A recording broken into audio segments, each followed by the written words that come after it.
안녕하십니까. 평생자산관리연구소의 유평창 소장입니다. 10월 한 달 동안의 경제 이슈와 자산관리에 대해서 알아보는 맛있는 경제 브런치 시간입니다. 오늘은 두 가지 토픽을 준비해 봤습니다. 하나는 무역 규모가 1조 달러 클럽의 재진입이 유력하다라는 건데요. 9월까지 수출 수입 규모를 보면은 7,800억 달러가 넘고 있습니다.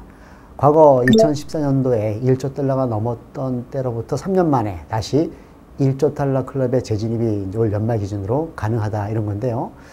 최근에 우리 주요 수출 품목들이 대부분 상당히 올라서 두 자리 숫자 이상 증가율을 기록하는 것들이 그 원인이 아닌가 싶은데요. 사실 그 무역 규모 1조 달러 클럽이라는 것은 세계 220개 나라가 있는 걸로 파악이 되는데 딱 9개 나라밖에 달성하지 못했습니다. 뭐 미국을 필두로 해가지고 독일, 중국, 일본, 프랑스, 영국, 네덜란드, 이탈리아 정도가 됐었는데 우리나라가 9번째로 2011년도에 1조 달러 클럽에 들어갔습니다. 뭐 이런 흥미로운 통계가 있습니다. 과거 제국주의로부터 식민 통치를 받았던 나라 중에서는 우리나라가 유일무이하다고 합니다. 그러면 대단한 그런 업적을 달성을 했는데요. 자, 이런 토픽 중에 반대 토픽이 하나 있습니다. 자, 이렇게 무역이 잘 되고 우리나라가 뭐 상당히 경제적으로도 강국이 되고 이런 과정에서 최악의 시나리오가 같이 움직이고 있거든요. 가령 모든 나라의 그 정치, 경제, 사회, 문화 이런 것들을 한 번에 다 이제 초토화시킬 수 있는 그런 이슈랄까요? 어떤 게 있을까요? 바로 전쟁입니다. 자, 전쟁에 대한 위험이 우리 한반도가 많이 고조되고 있습니다. 지금 외국에 있는 저희 뭐 가족이라든가 아니면 뭐 지인들 보면은요, 우리나라 곧 전쟁이 터질 걸로 이렇게 막 알고 있습니다. 그리고 뭐 부모님 같은 경우에는 이제 한국에 있는 부모님들에게 티켓을 보내줄 거다 이렇게 해서 빨리 이제 해외로 나오라고 이런 정도까지 지금 불안해하고 있습니다. 그래서 정작 우리나라 분들은 큰 뭐 변동이 없습니다. 뭐 동요도 없고요. 오히려 그 백령도 쪽에 사는 주민과 최근에 한 대화를 해봤는데 별로 위험을 느끼지 못하고 있었습니다. 그만큼 우리 분단이 오래되면서 뭐 역시 이번도 그냥 지나가지 않을까 하는 학습 효과라고 보는데 우리 재무 상담을 하는 사람 입장에서는 뭐 막연히 뭐 전전하면 큰일이다, 나지 않을 거다, 뭐 이런 얘기보다는 좀 구체적으로 우리 금융 경제에 대해서 팩트를 좀 알고 있는 게 좀 유리할 것 같습니다. 그래서 전쟁이 난다면 경제가 어떻게 될 것이냐. 특히 외국인 투자자들이 상당히 문제가 되겠죠. 세계 그 많은 나라 중에서 전쟁이 날 수 있는 극히 희박한 나라에 투자했다가 이제 손실을 뭐 적게 또는 많이 볼 수가 있는 건데 좀 700조 정도가 있다고 합니다. 우리 외국인 투자자 자금들이. 물론 주식이 제일 많고요. 그다음 채권이 있는데 통계를 보면 주식은 8월 말 기준으로 시가총액의 33.2%에 해당되는 596조를 외국인들이 보유하고 있고요. 채권은 104조 정도를 가지고 있다고 합니다. 자, 이렇게 많은 자금을 갖고 있는데 만약에 전쟁이 났다 하면 거래가 중단되겠죠. 일단 KRX가 휴장을 할 겁니다. 그리고 산업 기반이 뭐 완전히 초토화된다고 치면은 휴지 조각이 되겠죠. 그야말로. 네, 실물 자체가 이제 사라지니까. 즉 퍼 이런 거 의미가 없고요. 뭐 어떤 PBR 이런 것도 의미가 없겠죠. 자산이 없어졌으니까요. 근데 여기에 또 같이 고려할 것은 국지전이냐 아니면은 뭐 전면전이냐에 따라 가지고 시장 변동성이 훨씬 더 커질 것 같습니다. 저희가 말씀드린 이유는요. 전쟁이 안 나겠죠. 나서도 안 되고 뭐 충분히 우리는 그 전쟁을 억제할 수 있는 능력이 있다고 보는데 외국인들은 민감하게 움직일 수 있거든요. 근데 이렇게 700조나 되는 거액이 들어와 있는데 변동이 지금 없는 걸로 저는 보고 있습니다. 그리고 오히려 한국을 떠난 우리 동포, 교포분들이 오히려 불안해하는 그런 이제 어떤 이례적인 그런 현상이 나타나고 있거든요.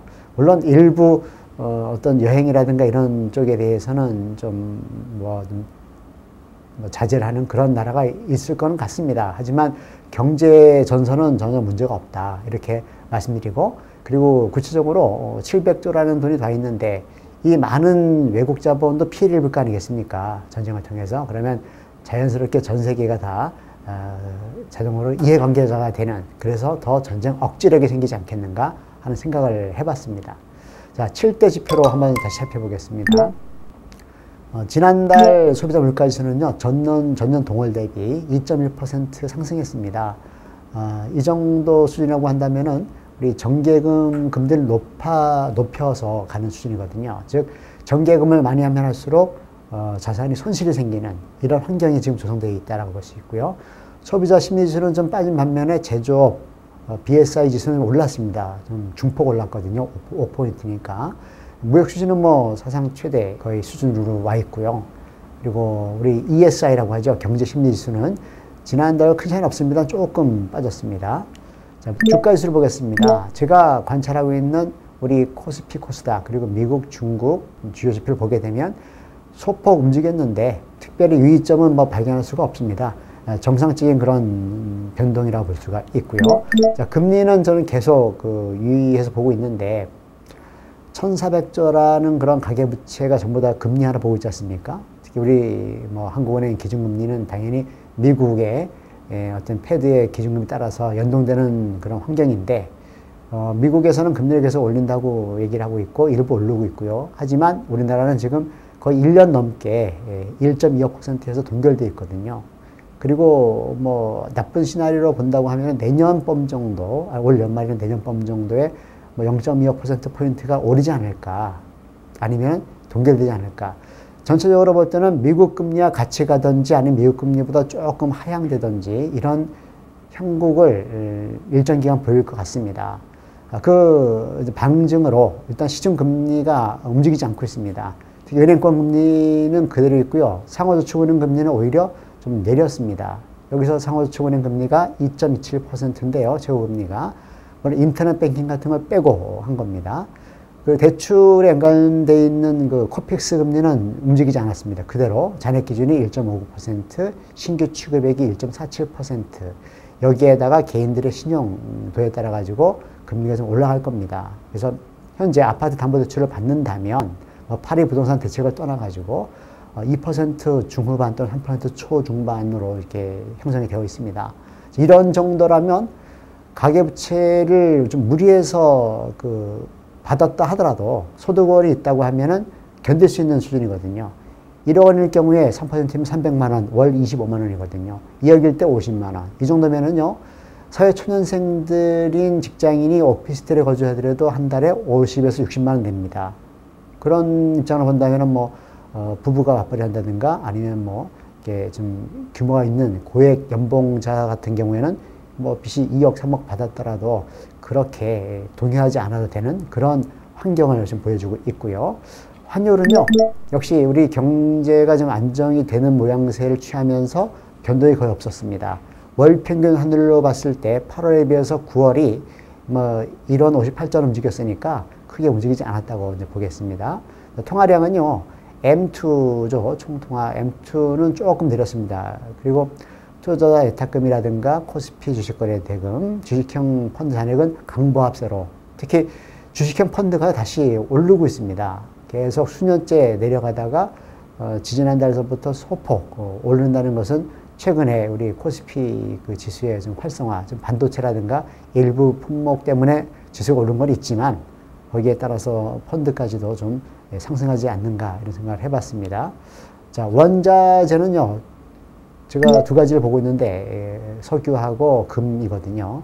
두바이유는 우리가 가장 많이 수입하는 석유가 중동산 두바이유죠. 수입액의 한 70%를 두바이로 가지고 있는데 좀 올랐고요. 2.6달러 올랐고요. 배럴당. 국제 금시세도 30달러 정도 올랐습니다.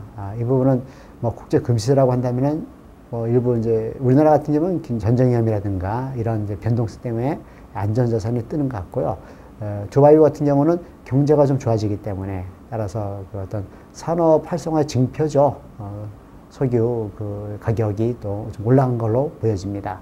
부동산은요, 8월 2일 날 대책이 나왔죠. 파리 부동산 종합대책. 여러 가지 했습니다.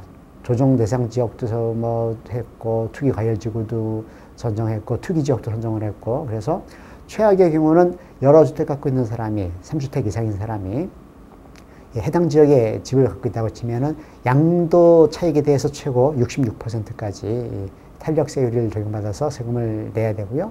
물론 보유세는 없다고 보지만은 대출을 많이 줄였죠, 한도를.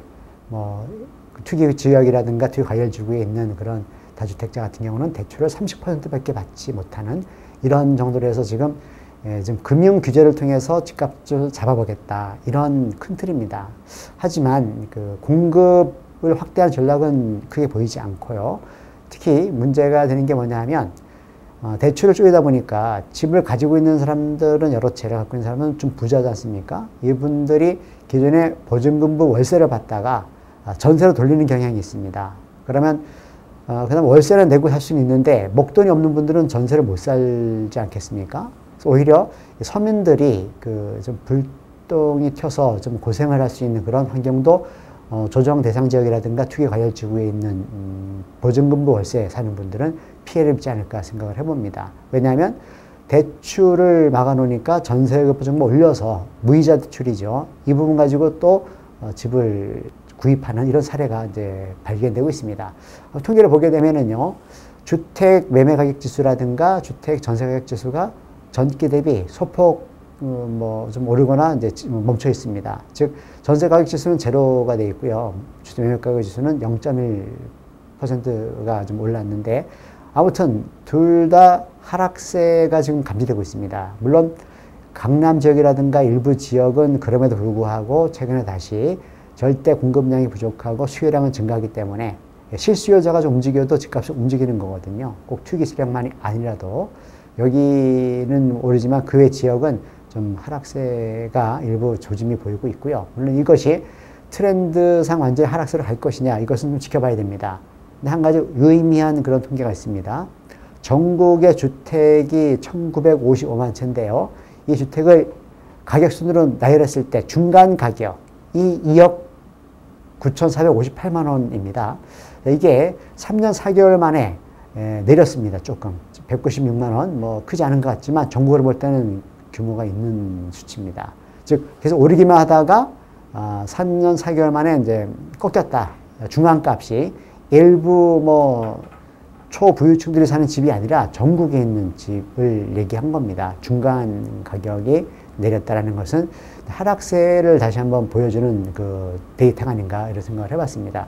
자, 이번 달에도 의미 있는 그런 재무 상담과 컨설팅 해주시기 바랍니다. 고맙습니다.